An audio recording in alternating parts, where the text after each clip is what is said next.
नमस्कार दोस्तों, मैं अभिनव राय आप सबका स्वागत करता हूं चंद्रा आईएएस के प्लेटफॉर्म पे।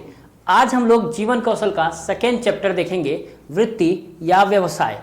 ओके, यानी वृत्ति और व्यवसाय के बारे में जो बातें बताई जाएंगी वो हम सेकेंड चैप्टर में देखेंगे। ओके, बहुत इंपॉर्टेंट चैप्टर है ये, काफी क्वेश्चन आते हैं इससे रिलेटेड, तो हम लोग आज देखते हैं। ओके, तो इसमें है क्या, इसमें क्या आते हैं, तो इसमें व्यवसाय से रिलेटेड चीजें आती हैं कि व्यवसाय क्या होती हैं, व्यवसाय की नैतिकता क्या होती है, उसके जो विचार है, उसकी नैतिक गुण होते हैं, ये सब क्या होते हैं, इनके बारे में हम लोग जानेंगे। साथ ही साथ जानेंगे कि शिक्षा यानी शिक्षक के लिए एक नैतिक विचार के गुण क्या होते हैं, कैसे होते हैं और क्या क्या गुण होने चाहिए शिक्षक के अंदर कि वो अच्छा व्यवसायिक बन सके। याद रखिएगा, क्या गुण होते हैं शिक्षक के अंदर कि वो एक अच्छा व्यवसायिक बन सके, एक अच्छा प्रोफेशनल शिक्षक बन सके। ओके, तो इन सब बातों को हम लोग कहां पढ़ेंगे, इस सेकेंड चैप्टर में। तो चलिए हम लोग स्टार्ट करते हैं। ओके, अगर अच्छा लगे आपको, चीजें मैटर वाली हो, तो आप जरूर एक बार लाइक करिएगा, सब्सक्राइब करिएगा। तो आइए देखते हैं हम लोग क्या होता है व्यवसाय, वृत्ति या व्यवसाय क्या होता है, ड्रेस एंड ऑक्यूपेशन क्या होता है। ओके, तो जानिए कि व्यवसाय क्या होता है। किसी भी जीवन का आधार, अगर कहें कि मानव जीवन का अगर आधार कहें कि क्या होता है, मानव जीवन का आधार क्या होता है, तो मानव जीवन का आधार होता है व्यवसाय। क्या होता है, व्यवसाय, है ना, क्या होता है, व्यवसाय। यानी अगर हम जब तक कोई व्यवसाय नहीं करते, जब तक कोई काम नहीं करते, तब तक जीवन निर्वाह नहीं कर सकते। आखिर हम पढ़ाई कर रहे हैं तो किसके लिए पढ़ रहे हैं, जीवन में निर्वाह करने के लिए ना। तो पढ़ने के लिए जरूरी है या किसी भी चीज के लिए जरूरी है व्यवसाय या वृत्ति, यानी कोई ना कोई काम तो हम करेंगे ही करेंगे, बिना काम के नहीं रह सकते। तो व्यवसाय या वृत्ति के अंतर्गत हम लोग क्या करें, कैसे करें कि हम अपने प्रोफेशनल को और भी बेस्ट कर सके और भी अच्छा कर सके।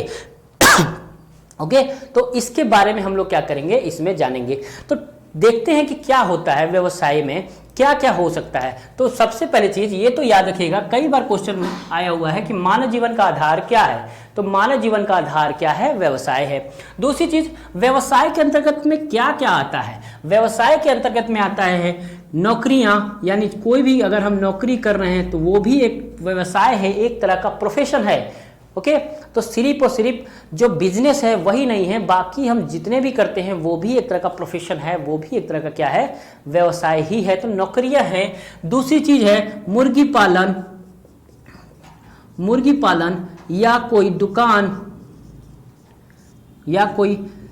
दुकान या इससे रिलेटेड कोई भी हो, मत्स्य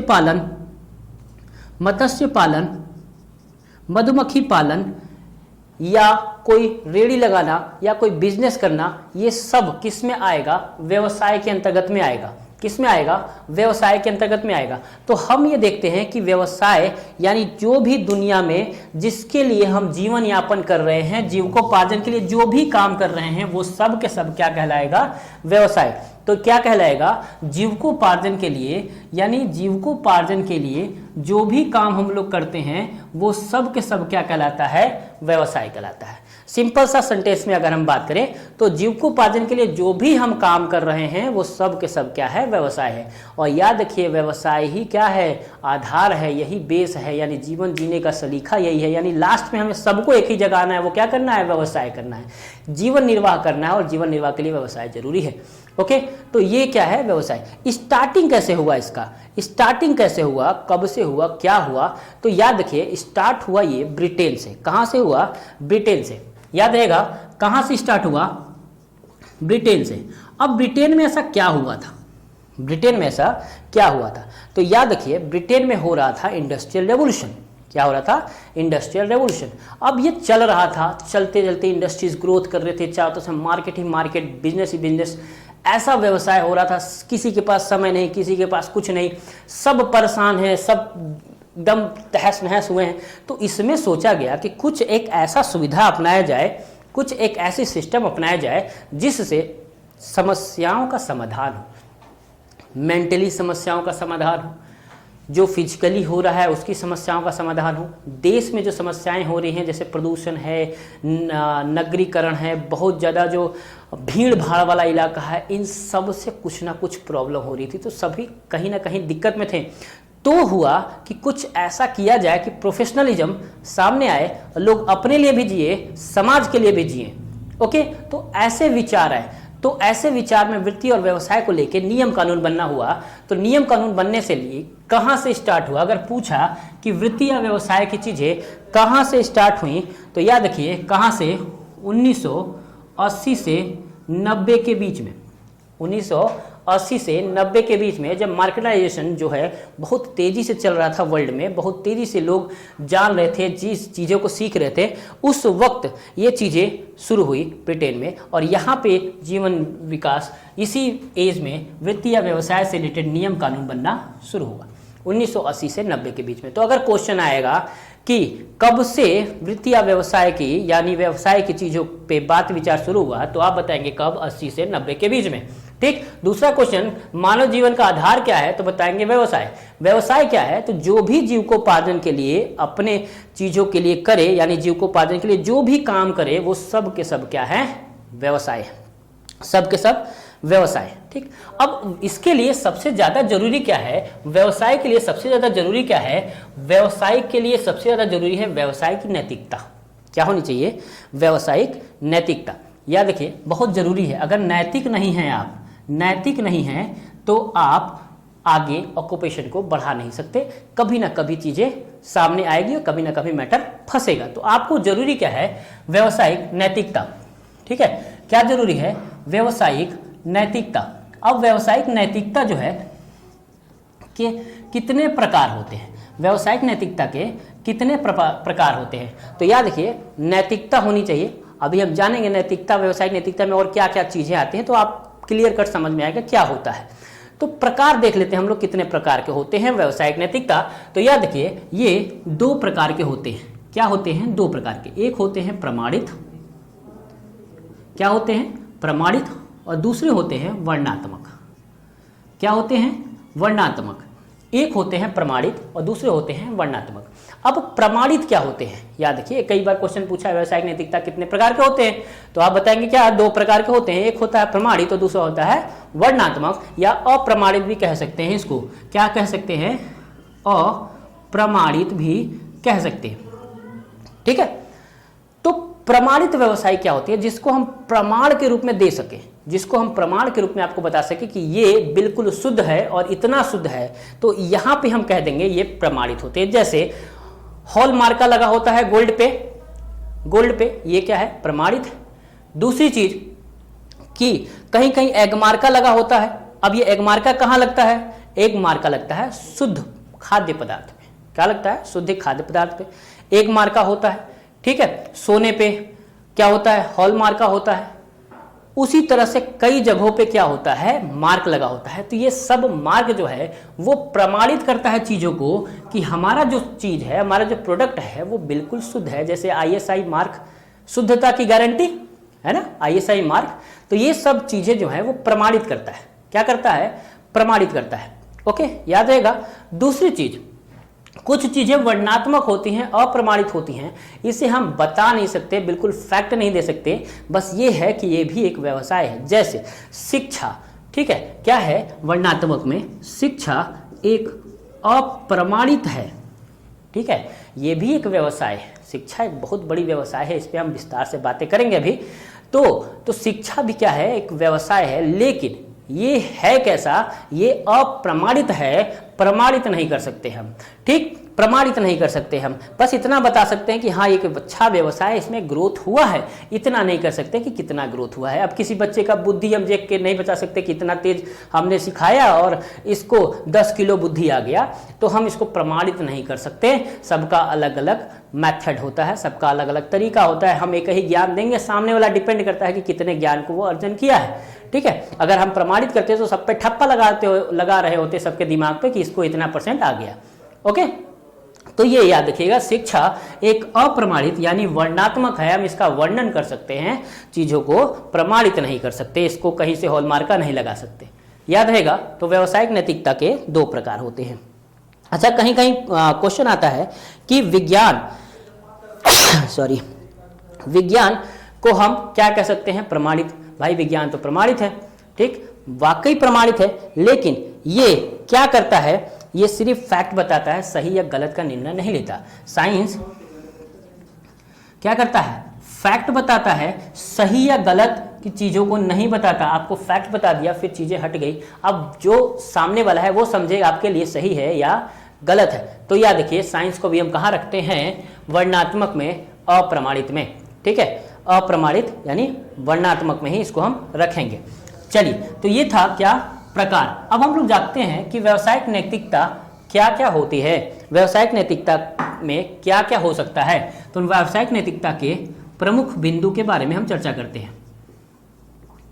प्रमुख बिंदु के बारे में चर्चा करते हैं कि क्या क्या हो सकता है व्यावसायिक नैतिकता, क्या क्या हो सकता है व्यावसायिक नैतिकता। तो सबसे पहला चीज है ईमानदारी, यानी ईमानदारी होना चाहिए।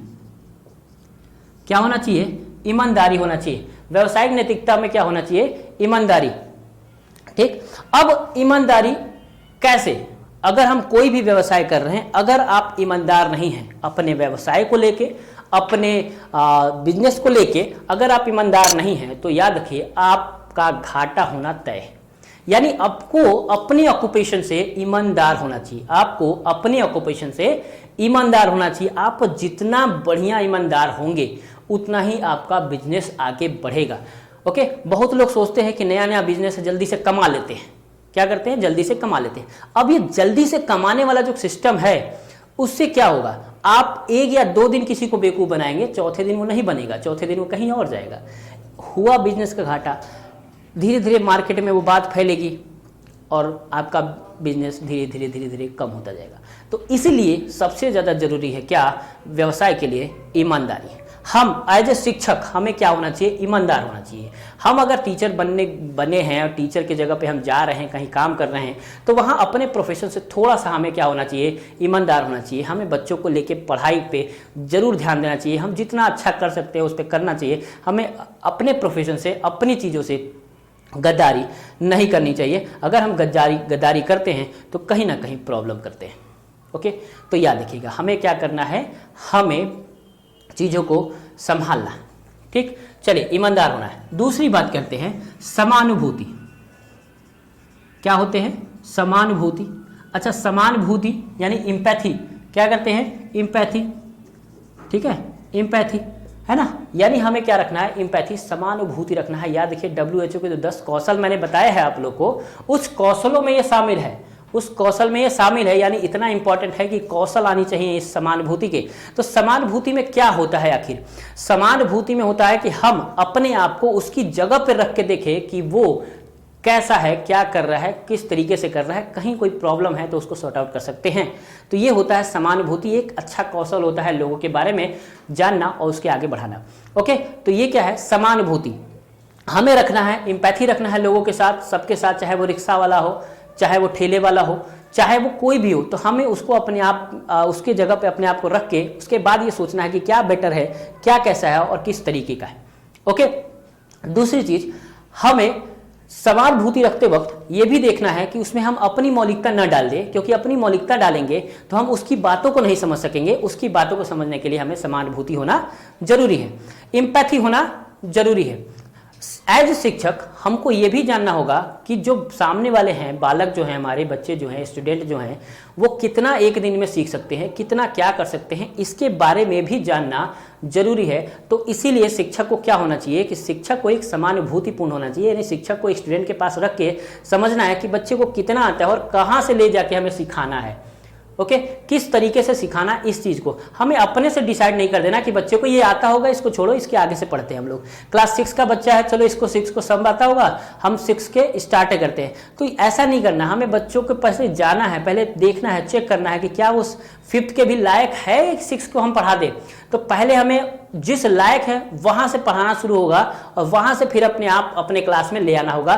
थोड़ा सा मेहनत जो है वो टीचर की बढ़ जाती है, इसलिए जब हम समानुभूति करते हैं तो सामने वालों को चेक करते हैं। अच्छा, अगर 6 क्लास के लायक है तो आप 6 क्लास से स्टार्ट कर दीजिए, नो डाउट आप बढ़िया से उस क्लास में पढ़ा सकते हैं। लेकिन अगर नहीं है तो उसको जगह पे रखो और अपने आप को चेक करो कि क्या वो बच्चा उस लायक है, अगर है तो आगे बढ़ाते। ठीक है, तो क्या करना है, समानुभूति करना है। दूसरा है, नेक्स्ट है पारदर्शिता। क्या है, पारदर्शिता होनी चाहिए। क्या होनी चाहिए, पारदर्शिता होनी चाहिए। और टीचर को क्या होना चाहिए, एक पारदर्शी होना चाहिए। शिक्षक के पास बच्चा आए और बच्चे अपने बारे में जो कुछ भी चाहे वो बता सके, वो चीज़ हो सके, वो चीज़ सीख सके। ओके, तो क्या होना चाहिए, पारदर्शी होना चाहिए। क्या होना चाहिए, पारदर्शी होना चाहिए शिक्षक को। ठीक है, यानी ट्रांसपेरेंट होना चाहिए, बहुत ज़्यादा चीज़ें अपने अंदर समाहित करके अपने अंदर दबा के नहीं रखना चाहिए ताकि जो स्टूडेंट है उसको पता ही नहीं चले। ठीक है, आप बिल्कुल चुपचाप एकदम मुंह बना के रह रहे हैं, बच्चा बेचारा परेशान हो रहा है कि क्या बोले कि ना बोले, ऐसा नहीं तो पिट गए। ठीक है, पिट जाए इसलिए वो क्या करता है, बोलता नहीं है। तो इससे अच्छा है आप बिल्कुल ट्रांसपेरेंट रहें, आपके बारे में बच्चा जाने, आपके बारे में समझे, और आपके बारे में जब अच्छा समझे, अच्छा जाने, तो वो आपका अनुकरण भी करे और वो सीखे। ठीक है, तो क्या करे, सीखे। तो ये सब चीज़ें जो है वो पारदर्शिता के गुण होते हैं। एक बिजनेसमैन को भी क्या होना चाहिए, एक पारदर्शी होना चाहिए। चीज़ें क्या होनी चाहिए, पारदर्शी होना चाहिए, ताकि सामने वाला को समझ में आए कि क्या हो रहा है, कैसे हो रहा है। तो आपके साथ वो ज़्यादा क्या करेगा, मिलेगा, ज़्यादा घुलेगा। एंड तो ये सब चीज़ें जो होनी चाहिए वो चीज़ें हैं। ओके, अगर हम कभी सपोज कीजिए कोई डुप्लीकेट मार्केट में आया है और मैंने उसको ओरिजिनल बना के बेच दिया, बना के बेच दिया। अब जब दूसरी जगह वो गया तो उसको कहीं ना कहीं ये प्रॉब्लम जरूर होगी कि इसने हमें ठग दिया है या इसने हमें प्रॉब्लम कर दिया है। तो क्या वो दोबारा आएगा, एक तो वो दोबारा खुद नहीं आएगा और दूसरे उसके साथ वाले जितने भी सोच रहे थे वो भी आपके साथ नहीं आएंगे। तो बिजनेस का घाटा हुआ। तो आपको क्या करना है, पारदर्शी। अगर आपको पास डुप्लीकेट है तो आप साफ साफ कह दो, भाई जी ये डुप्लीकेट है, आपको लेना है तो ले लीजिए, नहीं लेना है तो कोई बात नहीं है, हम आपको फोर्स नहीं करेंगे क्योंकि ये डुप्लीकेट सामान है। इससे क्या होगा, इसके उसकी पारदर्शिता होगी और प्लस उसको आप पे भरोसा भी होगा कि यहाँ पे डुप्लीकेट नहीं मिलेगा। ओके, तो हम लोग आखिर ब्रांड के पीछे इतने भागते क्यों हैं, क्यों भागते हैं ब्रांड के पीछे? यही कारण है कि उसमें पारदर्शिता होती है और हमें चीज़ों के बारे में पता होता है कि अगर ये ब्रांड है तो ये खराब नहीं होगा, तो हमें आंख बंद करके उस पर भरोसा कर लेते हैं। तो यही चीज़ होता है, पारदर्शिता बड़ी इंपॉर्टेंट चीज़ होता है एक व्यवसाय के लिए। ठीक है, अच्छा नेक्स्ट है, इसी में देखते हैं हम लोग गोपनीयता। क्या होना चाहिए, गोपनीयता होनी चाहिए। ठीक, यानी पारदर्शिता के साथ साथ कुछ चीज़ें गोपनीय होना चाहिए, कुछ चीज़ें बचाने वाला भी होना चाहिए। यानी कुछ अगर समाज से रिलेटेड चीज़ है या कुछ ऐसे रिलेटेड चीज़ है जिसको गोपनीय रखना जरूरी है तो उसे छुपा के रखना भी जरूरी होता है। सपोज कीजिए कि अगर आप एक व्यावसायिक हैं और आप बेचने जा रहे हो, ओके, बेचने जा रहे हो, यानी ये मार्कर बेचने जा रहे हो और मार्कर आपको मिला है कितने, 10 रुपए में, और आप उसको बेच रहे हो क्या, 12 रुपए में। तो अगर आप मार्केट में जाके कहे कि भाई ये हमें तो 10 रुपया मिला है लेकिन 2 रुपया हम कमा रहे हैं इसलिए 12 रुपया कर दे रहे हैं, तो वो क्या कहेगा कि भाई जब 10 रुपया कमा रहे हो तो आप 10.5 रुपया ले लो, 11 रुपया ले लो, आप 2 रुपया क्यों बढ़ा रहे हो? तो इससे क्या होगा, मार्केट का वैल्यू खराब होगा। अगर हो सकता है बगल वाला 12 रुपया में ही दे रहा हो, उसका बिक रहा हो, तो आप एक मार्केट लेवल में चलते हो। ठीक है, तो उस जगह पे आपको चीजों की गोपनीयता रखनी होती है। दूसरी चीज, अगर एज ए शिक्षक आप देखें तो शिक्षक के पास भी कुछ चीजें गोपनीय रखनी होती है, यानी हर चीज बता नहीं देना होता है। जैसे पेपर बनाते हैं हम लोग, पेपर बनाते हैं तो पेपर बनाने के दौरान हमें तो पता होता है ना क्वेश्चन क्या क्या आ रहा है, तो वो काम अगर हम बच्चों को बता दें, भैया मेरे बेटे तुमको हम बहुत मानते हैं, आज हम तुमको कल का पेपर बता देंगे हमने जो बनाया है, इससे क्या होगा, इससे गोपनीयता तो जाएगी, प्लस बच्चे का विकास नहीं होगा। बच्चा उतना ही पढ़ेगा जितना पेपर में आ रहा है, एक्स्ट्रा नहीं पढ़ेगा। तो जब एक्स्ट्रा नहीं पढ़ेगा तो नॉलेज कहाँ गेन हुआ, नहीं हुआ। तो इसलिए एज अ शिक्षक भी आपको थोड़ी सी चीज़ों में गोपनीयता रखनी है। व्यक्तित्व में आप पारदर्शी रहो, लेकिन कार्य में आप गोपनीय रहो। ठीक है, कार्यों में आप थोड़ा सा गोपनीय रहो। ओके, बात समझ में आया। नेक्स्ट है वचनबद्धता। क्या है, वचनबद्धता, यानी वचनबद्ध होना चाहिए, यानी हमने जो कहा है आपको कि भाई आप वचनबद्ध रहो। एक व्यावसायिक वचनबद्ध जरूर रहता है कि यार कल मैंने आपसे ये कहा था ये होना है तो ये होना है, ये होगा ही होगा, ये होता है वचनबद्धता। कल मैंने कहा कि बेटा आपको कल हम ये चीज पढ़ाएंगे, कल हम आपको यहां से आगे पढ़ाएंगे, और कल जब आए तो करें एक काम करिए, आज यह रहने दीजिए, कल आज हम कुछ और पढ़ाते थे, कल ये स्टार्ट करेंगे। आपकी वचनबद्धता क्या हो गई? टूट गई ना, वचनबद्धता टूट गई। तो जैसे ही वचनबद्धता टूट गई, क्या आप पे लोग भरोसा करेंगे? भरोसा ही नहीं करेंगे। और भरोसा याद रखिए बहुत मेहनत से बनता है, भरोसा बहुत मेहनत से बनता है और टूटने में सेकंडों लगता है। तो जीवन कौशल में भरोसा भी बड़ी इंपॉर्टेंट चीज़ है। और भरोसा कैसे आएगा? जब आप वचनबद्ध रहेंगे, जब आप वचनबद्ध रहेंगे तब जाके आप पे क्या होगा? भरोसा होगा। ओके, नेक्स्ट, समानुभूति के साथ साथ एक और होता है सहानुभूति। क्या रखना है? सहानुभूति, ठीक है, यानी सिंपैथी, सिंपैथी, ठीक है। सहानुभूति यानी सिंपैथी। याद देखिए, सिंपैथी सिर्फ और सिर्फ एक जगह रखते हैं, वो भी अपने स्टूडेंट के साथ। किसके साथ? स्टूडेंट के साथ, ठीक। अब स्टूडेंट के साथ सहानुभूति रखते हैं, क्यों रखते हैं? ताकि बच्चा जो हो वो अपनी पूरी बात आपको बता जाए, या आपसे कोई भी प्रॉब्लम बच्चे को हो रहा है उसका सॉर्ट आउट करे, ठीक है। लेकिन बच्चे के विकास के लिए समानुभूति यानी इम्पैथी होना जरूरी है, यानी आपको इम्पैथी होना जरूरी है। सहानुभूति तो रखना ही रखना है अपने बच्चों के साथ, ताकि जो स्टूडेंट है वो आराम से आके आपकी बात कहे, छात्र जो है, ठीक, वो अपनी बातें आपके पास शेयर कर सके। सहानुभूति तो होनी चाहिए बच्चों के साथ, लेकिन साथ ही साथ आपको समानुभूति भी रखना है, ताकि बच्चा क्या हो, बच्चे को किसी तरह का प्रॉब्लम ना हो, ठीक है। तो ये क्या है? सहानुभूति। और किसके साथ रखना है? स्टूडेंट के साथ रखना है। किसके साथ रखना है? समाज के साथ रखना है, ठीक है। नेक्स्ट देखते हैं कर्तव्य परायणता। क्या होता है? कर्तव्य परायणता, ठीक है। क्या होता है? कर्तव्य परायणता, ठीक है, यानी आपको कर्तव्य परायण होना चाहिए। क्या होना चाहिए? कर्तव्य परायण होना चाहिए। और कर्तव्य परायण होने के लिए जरूरी क्या है? आपके समय पे काम करना, वचनबद्ध होना, पारदर्शी होना और नियम से अपने नियमों के साथ काम करना, इसको कहते हैं कर्तव्य परायणता। और कर्तव्यों पे बिल्कुल निर्वाह करना है कि आपका ये कर्तव्य है कि आप समय से पहुंचे, आपका ये कर्तव्य है कि समय से कोर्स पूरा कराएं, आपका ये कर्तव्य है कि सही बच्चों पे सही दिशा निर्देशित करें कि क्या निर्देशित करना है, क्या करना है, कैसे करना है। ओके, अपने पर्सनालिटी को बना के रखना है, अपने चीज़ों को बना के रखना है, झूठ नहीं बोलना है। इस तरीके के कुछ कर्तव्य होते हैं जो हमें सॉर्ट आउट करना होता है, और उसी तरीके से हम क्या करते हैं? अपने आप को आगे बढ़ाते हैं, ठीक है। तो क्या होना चाहिए? कर्तव्य परायण होना चाहिए। क्या होना चाहिए? कर्तव्य परायण होना चाहिए। ओके, नेक्स्ट, परोपकार। क्या करना है? परोपकार करना है। क्या करना है? परोपकार। और शिक्षा एक सबसे बेस्ट परोपकार है। शिक्षा एक क्या है? सबसे अच्छा परोपकार है। शिक्षा एक क्या है? सबसे अच्छा परोपकार है। तो आपको क्या करना है? आपको परोपकारी बनना है। क्या बनना है? आपको परोपकारी बनना है, और जितना आपसे बेहतर हो सके वो करना है। तो सभी लोग करते हैं, जितने भी लोग हैं वो सबके सब परोपकारी होते हैं, व्यावसायिक अपने तरीके से। ओके, अगर किसी के पास पैसे आए या कि कोई ऐसा है जिसके पास पैसे हों, तो वो उसको परोपकार जरूर करना चाहिए। जैसे हमारे कुछ लोग हैं जो सामाजिक जिम्मेदारियों को बहुत अच्छे से निभाते हैं, परोपकार भी करते हैं अगर उनके हाथ में हो। जैसे कोरोना में मुकेश अंबानी ने किया, 10 हॉस्पिटल को अपने हाथ में ले लिया और 10 हॉस्पिटल के पूरे खर्चे जो है मुकेश अंबानी की तरफ से गया।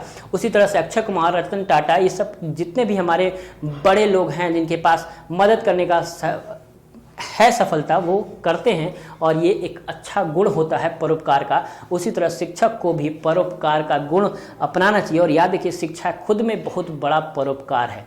शिक्षा खुद में एक बहुत बड़ा परोपकार है। आप राष्ट्र निर्माण करते हो, देश निर्माण करते हो, आप बच्चे का भविष्य निर्माण करते हो, तो इससे बड़ा परोपकार नहीं होता। तो इसलिए इसमें आप जरूर ईमानदार रहें, क्योंकि आप किसी देश का भविष्य बना रहे हैं, किसी का भविष्य बना रहे हैं। तो उस वक्त आपको वाकई में ईमानदार होना चाहिए, ताकि वो बड़ा होकर कभी ये ना कहे कि अरे सर जी ये गलत चीज़ सिखा दिए थे हमें। तो ऐसा नहीं करना है। आपको हमेशा क्या होना चाहिए? ईमानदार। आपको हमेशा एक परोपकार होना चाहिए। नेक्स्ट है सामाजिक जिम्मेदारी। क्या होना चाहिए? सामाजिक जिम्मेदारी, यानी सभी जिम्मेदार होते हैं, सभी क्या होते हैं, सामाजिक जिम्मेदारियों को निभाते हैं। उनका क्या सामाजिक जिम्मेदारी है, कैसे क्या है और किस तरीके से है, उसको सामाजिक जिम्मेदारी कहते हैं। याद रखिए सामाजिक जिम्मेदारी में होता है एक वर्ड है CSR। क्या होता है, CSR, ठीक है, क्या होता है CSR, यानी कंफर्ट सोशल रिस्पॉन्सिबिलिटी, ठीक है, क्या होता है कॉर्पोरेट सोशल रिस्पॉन्सिबिलिटी, ठीक है, कॉर्पोरेट सोशल रिस्पॉन्सिबिलिटी, ठीक है। इसमें क्या होता है, हमारी कुछ जिम्मेदारियां होती हैं, हमारी कुछ जिम्मेदारियां होती हैं कि हमें किस तरीके से इसको सॉर्ट आउट करना है, किस तरीके से हमें अपने समाज में मदद करना है। किसी भी व्यावसायिक नैतिकता के गुण होते हैं कि आपको क्या बनना है, सामाजिक जिम्मेदार बनना है। क्या बनना है, सामाजिक जिम्मेदार बनता है। हर एक व्यावसायिक का एक अपना एक गुण होता है या अपना एक नैतिकता होती है कि आपके पास अगर कोई व्यवसाय है तो आप किसी की हेल्प करें, आप किसी का परोपकार करें। इसके लिए इसको क्या कहते हैं, कॉर्पोरेट सोशल रिस्पॉन्सिबिलिटी इन सब के पास होता है। जैसे बिल गेट्स दे देते हैं, शिक्षा पे बहुत ज़्यादा खर्च करते हैं, हर दूसरे साल अपने 90% जो पैसे होते हैं वो दान दे देते हैं, इसलिए ताकि समाज की जिम्मेदारियाँ पूरी हो। इसी के साथ साथ बहुत सारे लोग NGO चलाते हैं, है ना, NGO चलाते हैं। इस NGO के तहत भी समाज की जिम्मेदारियाँ को आप अपने कंधों पे लेते हैं और पूरा करते हैं। तो ये सब क्या है, सामाजिक जिम्मेदारियां होती हैं। ओके, नेक्स्ट देखते हैं हम लोग क्या है, निर्णय। निर्णय लेना बहुत जरूरी है, निर्णय लेना बहुत जरूरी है, ठीक है, निर्णय लेना बहुत जरूरी है। एक निर्णय बहुत ज्यादा काम करता है, एक निर्णय बहुत ज्यादा काम करता है, ठीक है, एक निर्णय बहुत ज्यादा काम करता है। तो निर्णय, अगर आप एक सटीक निर्णय लिए हो अपने भविष्य से रिलेटेड तो आप बहुत बेस्ट कर सकते हो। लेकिन अगर निर्णय खराब हुआ, अगर निर्णय खराब हुआ तो आपको वही निर्णय पूरे जीवन क्या करेगा, परेशान करेगा। इसलिए निर्णय लेते वक्त थोड़ा सा ध्यान रखें। और एक व्यावसायिक निर्णय बहुत ज़्यादा जरूरी होता है, व्यवसाय के लिए निर्णय बहुत ज़्यादा जरूरी होता है। शिक्षक के लिए भी एक निर्णय का लेना बहुत जरूरी होता है कि किस बच्चे को किस जगह भेजें, क्योंकि शिक्षक के पास या बच्चों के पास दूरंदेशी नहीं होती। तो बच्चे, गार्जियन सब आते हैं कि भाई आप मास्टर हो, आप टीचर हो, आप गुरु हो, आप ही बता दो एक बार कि हमारे बच्चे को क्या कराया जाए। तो आपको आंख बंद करके निर्णय नहीं लेना या अपने फायदे वाला निर्णय नहीं देना, आपको बच्चे के फायदे वाला निर्णय लेना है। क्योंकि बच्चे को बाद में ये रियलाइज ना हो, क्योंकि बड़ा होगा तो रियलाइज जरूर होगा, तो उसको ये रियलाइज ना हो कि जो टीचर थे हमारे वो हमारे लिए खराब निर्णय ले लिए और हम यहाँ पे फंस गए। ऐसा नहीं होना चाहिए। आपको बच्चे से रिलेटेड चीज़ होना है, बच्चे को ध्यान में रखते हुए निर्णय लेना है, ताकि बच्चे का भविष्य जो हो वो क्या हो, वो तय हो। ओके, बच्चे का भविष्य तय हो। ओके, लास्ट है सत्यनिष्ठता। क्या है, सत्यनिष्ठता, यानी एक सत्यनिष्ठ व्यक्ति ही सबसे अच्छा बिजनेस कर सकता है, सबसे अच्छा बिजनेस कर सकता है एक सत्यनिष्ठ व्यक्ति। जितने भी झूठे लोग हैं, झूठे लोग करके सिर्फ नीरव मोदी बन सकते हैं, बिजनेसमैन नहीं बन सकते। ओके, तो ऐसे लोग सिर्फ यहाँ से भाग सकते हैं, रह नहीं सकते। हो गया, तो याद रखिएगा सत्यनिष्ठ होना चाहिए अपने व्यवसाय को लेके, अपने बिजनेस को लेके, तभी आप बेहतर से बेहतर व्यवसायिक बन सकते हो, बेहतर से बेहतर व्यवसायिक बन सकते हो। तो ये हम लोगों ने पढ़ा क्या, व्यवसायिक नैतिकता के कुछ प्रमुख बिंदु, ठीक है, व्यवसायिक नैतिकता के कुछ प्रमुख बिंदु। अब इसी में कुछ चीजें हैं जो मैं कल आपको नेक्स्ट वीडियो में दूंगा। इसमें है शिक्षक से रिलेटेड चीज कि शिक्षक के पास ऐसे कौन कौन से व्यवसायिक नैतिकता होनी चाहिए। ओके, कौन कौन से व्यवसायिक नैतिकता होनी चाहिए कि शिक्षक अच्छा एक व्यवसायिक बन सकता है। उसका शैक्षिक गुण क्या होना चाहिए, उसका व्यक्तित्व गुण क्या होना चाहिए, उसका जो सहसंबंधात्मक गुण है किसी और के साथ, उसके साथ उसका क्या होना चाहिए, उसका व्यक्तित्व कैसा होना चाहिए, इस पे हम लोग कल बात करेंगे। आज के लिए हमने सिर्फ आपको बताया कि व्यवसाय क्या होता है, व्यवसाय के प्रकार क्या होते हैं, कब स्टार्ट हुआ और इसके कुछ प्रमुख बिंदु की व्यवसायिक नैतिकता कहते किसको है। ओके, तो आज के लिए बस इतना ही। अगर पसंद आए तो लाइक जरूर करिए। चलिए, धन्यवाद।